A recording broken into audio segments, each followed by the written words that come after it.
Holla ballers, what's going on? It's Preacher. And of course the mailbox is starting to fill up real quick, considering we brought this series back, which is more than happy for me to do at the end of the day, is to sit back and chit-chat with you about World of Warcraft, because it's what I love to do. It's why I did this for a job in the first place. So, on to the big question, which most of you have been asking me for the last couple of months, but now getting ready as we're approaching, or we seem to be. It's weird, we're in a phase of the game where we're approaching the end of the expansion with no hope in sight of when Legion is appearing on our screens. We're already like, well, I'm preparing for the next expansion now, which is probably why we'll see sub numbers at their all-time lowest at the moment, with odd people coming back and preparing. But of course, the big question is Demon Hunters. I've been a little outspoken in the fact that nobody at all should be getting excited about the fucking Demon Hunter right now. Don't do it. Yes, it looks super cool. I'm on board with you. Looks badass, but so far we know nothing. We know nothing. We've seen a few gameplay elements, like a few seconds of which I showed in the Legion announcement video, so you can go and check that if you want to see the few seconds we got. And all these abilities were stolen from a spec that not many people played. They already existed in the game. Oh my god. So please take it easy, but of course, double jump, double jump. Is keeping that hype alive. But mainly the questions are revolving around tanking, which is nice to see. Whether or not it should be gearing up a tank now, one of the current tanks. It was interesting to see that I got an email saying I love all 3 tank specs. There are 4 currently in the game. There are 4. And whether or not they should wait for the Demon Hunter. But we don't know much about Demon Hunter tanking. In terms of DPS, it's going to be kind of like a rogue, essentially. I mean, it's an energy base. So let's take what we do know and make some speculation. Why the hell not? It's going to be an energy-based class. So it's similar to a monk, similar to a feral druid, and similar to a rogue. And it's going to have metamorphosis, similar to a demonology warlock, dare I say it. And in the tank spec, metamorphosis form will give you powerful auras, is what it says. It will give you powerful auras. Defensive auras. So what does that mean? Does it mean something for your character? Does it mean something that's raid wide?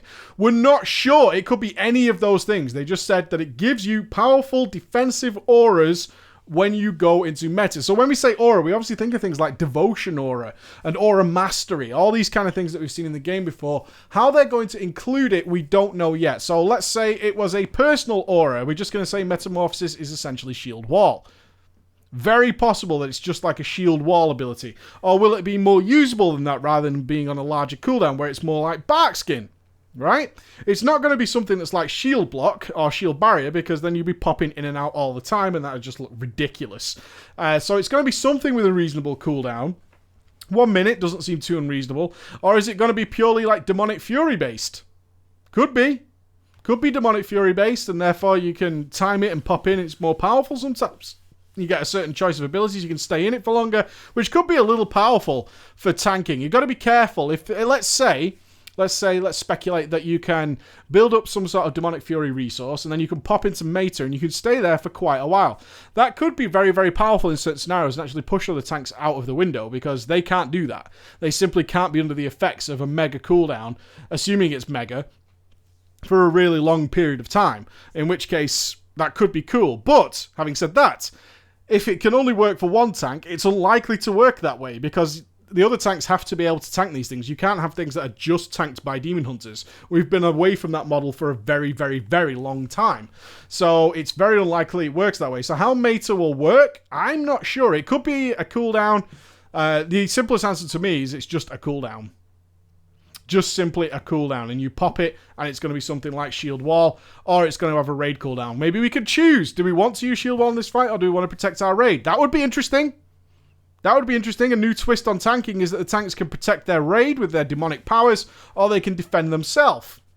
Will you sacrifice self-defense for your raid? Some guilds will be able to do that, some raids will not, depending on your raid setup. So that could be an interesting twist on it. That could be a very interesting twist. Now, how will it tank? What will be its niche?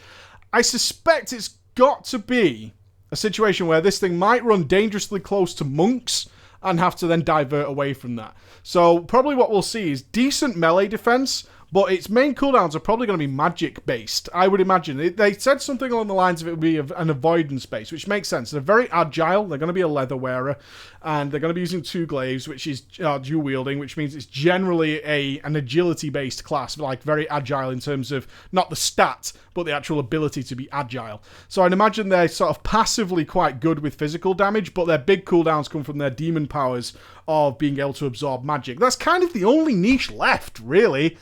You could look to DKs and say, well, don't they occupy that niche? Kind of, but their defensives aren't really based on avoidance. You know what I mean? Their defenses are just like flat and boring, dare I say it, damage reduction in most cases. You've got things like dancing rune weapons to up avoidance, but that's about it. Bone Shield just absorbs damage. Icebound just reduces damage.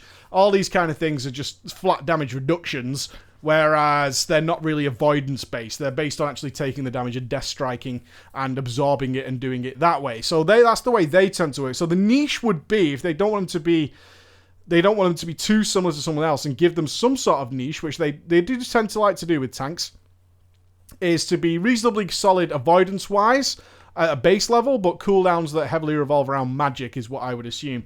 So they're kind of, if you've got some sort of heavy hitting melee character or melee boss, then maybe they're not the actual best. I mean, these things all balance out in the end, obviously.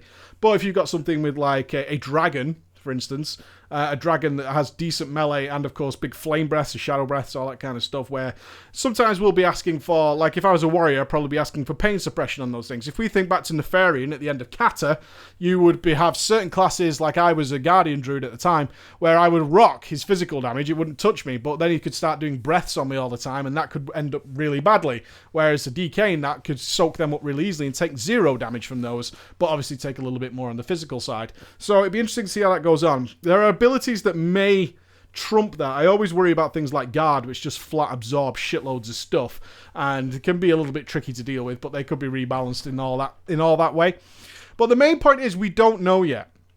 We don't know yet. So everybody who's kind of clamoring to be a demon hunter, it's entirely possible, and history tells us, not that history always repeats itself, that they might start very overpowered and then be very much brought back into line later down. So what you have is a lot of people re-rolling because demon hunters are the shit and double jump, and then mid-expansion they kind of get buried down into sort of mid-level where they belong, which is, you know, everybody should be striving to be in even Stevens with everybody else. So if you're thinking about tanking right now, which is an important part of your raid, because you've got to remember tanking works synergetically, right? It's a symbiotic relationship with your other tank. And usually we're following the standard model of 2 tanks, although we have talked about breaking away from that. It would make sense to, 1, assess who your partner is, if you know that already, or who your partner is likely to be, and seeing whether a demon hunter actually suits you. Now, having said that, you have to be aware of whether or not the demon hunter is just so badass that you're going to play it regardless. If that's the case, that's the case, right? Nothing's going to stop you. Nothing I say is probably going to stop you, and nothing Blizzard says is going to stop you. You can look at the amount of people already saying they're re-rolling based on no information at all, essentially. But if you're a progression-minded raider, most people will be looking at what the demon hunter brings to the table. Now, that brings us into the next conversation, as we talked about with meta and raid cooldowns, is the demon hunter most likely will bring something pretty fucking cool to the table. There is no doubt about that in my mind. In order to make sure that the adoption rate of demon hunters is pretty good, they want to see a decent representation very early, and not just people rolling one, doing the sort of starter experience and then abandoning it. They want it to appear in PvP, they want it to appear in raids, is it's likely to bring something pretty cool to the table. My inkling is certainly something along the lines of Gorfiend's Grasp or Death Grip. In some fashion or other, I would expect that to occur, because they already recognize the problem of Death Grip is that it's so fucking good, more people need it. And they've only said, okay, we're going to give it to 1 spec of the hunters. We're going to give it to 1 single spec that might not be overpowered or useful in raids at all, and that's not really good enough. And they've held back from giving it to anybody else, as far as we know. But I would expect Death Grip to appear. Now, if it was me, given the Professions video, I would like Death Grip to probably be also an item that engineers could use. That would make sense to me if we could get Death Grip in that fashion as well. But if they want to add it to the more raiding classes, and I suspect they do, because DKs were being overly stacked throughout Warlords of Draenor because of Death Grip. Death Grip is so fucking good. It's a ridiculous DPS increase. And Gorfien's Grasp is even better than that. The ability to just cluster mobs and AoE them down is incredible and can be a game changer in a lot of scenarios. In fact, we can look at fights like Operator Thogar and say that without Death Grip, that fight is nearly impossible on Mythic. You need Death Grip, 2 ideally, and if you do have 2 Gorfien's Grasps or 2 Grips, then that fight becomes considerably easier. So yeah, I would suspect if I was to speculate at anything being added to the Demon Hunter that will be a bit of a game changer, is it will certainly carry some form of grip or something that makes them like, wow, we want a Demon Hunter, at least one. Yeah, you want at least one Demon Hunter in the raid because yeah, this ability is worth having on its own. If you're going to choosing to reroll right now, you have to wait. Honestly, rerolling or deciding to reroll right now is a mistake.